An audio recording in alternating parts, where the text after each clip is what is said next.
Sa talapo ng Philippine Red Cross, pumalo sa 1,010 ang bilang ng mga isinugod sa first aid stations noong kasagsagan ng posisyon. Pero mas marami pa rin ang nanindigan sa kanilang debosyon at tiniis ang lahat matapos lang ang ruta ng Nazareno. Mia Reyes, ikwento mo. Sa aming pagsama sa prosesyon ng Poong Nazareno kahapon, ito ang imahe na tumatak sa amin. Isang lalaki na kapit tuko sa krus ng Nazareno. Kahit hirap na, taimtim pa ring binubulong sa puon ng dasal bago bumitaw at tuluyang nawala sa dagat ng tao. Higit sa matinding debosyon sa puon, napansin din natin ang pagkakaisang ipinakita nila sa isa't isa.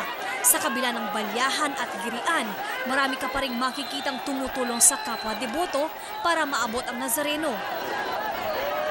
Ang lalaking ito halos nabalian ng leeg matapos madaganan ng mga tao. Pero marahil, dahil na rin sa puon, sa ospital lang siya bumagsak at hindi sa punerarya. Ang mga batang ito, di nga amin alam kung ang pag-akyat nila sa andas ay trip-trip at laro lang o seryosong panatas sa puon. Hindi nagpahuli ang mga eba sa pista.